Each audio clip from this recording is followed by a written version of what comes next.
नमस्कार दोस्तों, आज हम बात करेंगे लिपिड प्रोफाइल के बारे में। तो जैसे कि हमने आगे वाले वीडियो में बात किया था कि डायबिटीज़ मैनेजमेंट के लिए सिर्फ शुगर कंट्रोल करना ज़रूरी नहीं होता है, ब्लड प्रेशर और कोलेस्ट्रॉल कंट्रोल करना भी इतना ही आवश्यक है जितना कि ब्लड शुगर को आप कंट्रोल करिए।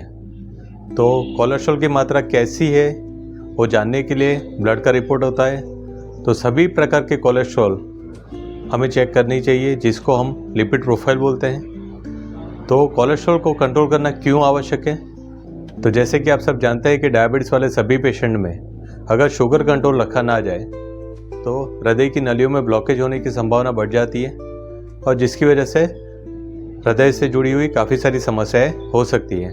तो वैसे ही अगर कोलेस्ट्रॉल भी कंट्रोल ना रखा जाए तो ऐसे सभी पेशेंट में खून की नलियों में ब्लॉकेज होने की संभावना बढ़ जाती है, जिससे हृदय का जोखिम, या तो किडनी की नलियों में अगर ब्लॉकेज होता है तो किडनी से जुड़े हुए जोखिम बढ़ सकते हैं। अगर पैरों की खून की नलियों में अगर ब्लॉकेज होता है तो पैरों में ब्लड सर्कुलेशन कम हो सकता है, तो पेरिफेरल वास्कुलर डिजीज़ हो सकता है। अगर डायबिटीज़ की वजह से अगर आंखों में नुकसान आया है, जिसको डायबिटीज़ रेटिनोपैथी बोलते हैं, और ऐसी कंडीशन में अगर कोलेस्ट्रॉल की लेवल ज़्यादा है तो आँखों में जो खून आ जाता है और वहाँ पर फिर कोलेस्ट्रॉल के धब्बे पड़ जाते हैं, तो आँखों में दिखाई देना भी कम होता है।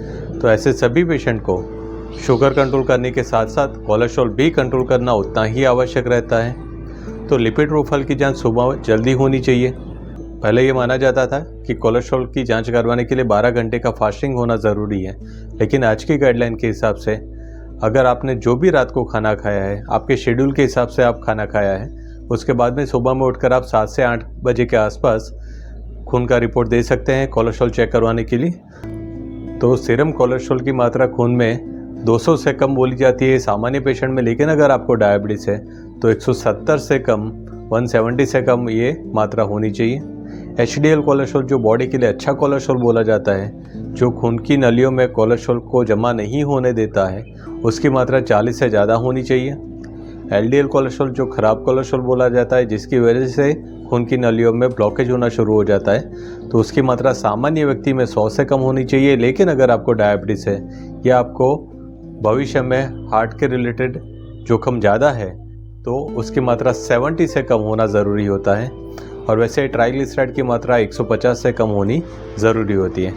तो हर एक आदमी को जो 40 साल से ऊपर की उम्र का है या तो फिर उसको डायबिटीज़ है, वो साल में एक बार कोलेस्ट्रॉल की जांच करवानी चाहिए, और अगर वो ज़्यादा आता है तो उसको डॉक्टर से मिलकर उसकी दवाई भी करवानी चाहिए। साथ में कोलेस्ट्रॉल को नेचुरल वे में कैसे कम किया जा सकता है, तो आप खाने में थोड़ा परहेज़ रखिए। जैसे कि तला हुआ खाना है, बटर या चीज़ वाला खाना है, घी वाला खाना है, तो उसको आप मात्रा में कम कीजिए। और साथ में आप रेगुलर एक्सरसाइज कीजिए।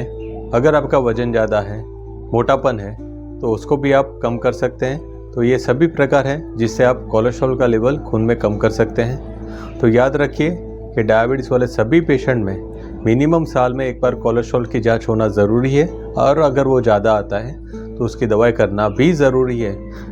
दूसरा एक इम्पॉर्टेंट बात है कि अगर आपने कोलेस्ट्रॉल की दवाई चालू किया है और कोलेस्ट्रॉल नॉर्मल आ जाता है, तो इसका मतलब ये नहीं है कि आपको अभी कोलेस्ट्रॉल की दवाई की ज़रूरत नहीं है और उसको आप बंद कर दें। जैसे डायबिटीज़ की दवाई की ज़रूरत भी लंबे टाइम के लिए है, वैसे ही कोलेस्ट्रॉल की दवाई की ज़रूरत भी लंबे टाइम के लिए ही है। एक बार दवाई की वजह से आपका कोलेस्ट्रॉल नॉर्मल हो भी जाए तो उसको दवाई बंद करने के बाद वो वापस भी बढ़ सकता है। तो डॉक्टर की सलाह के अलावा आप कोलेस्ट्रॉल की दवाई बंद मत कीजिए, ये मेरा आप सबसे अनुरोध है। नमस्कार।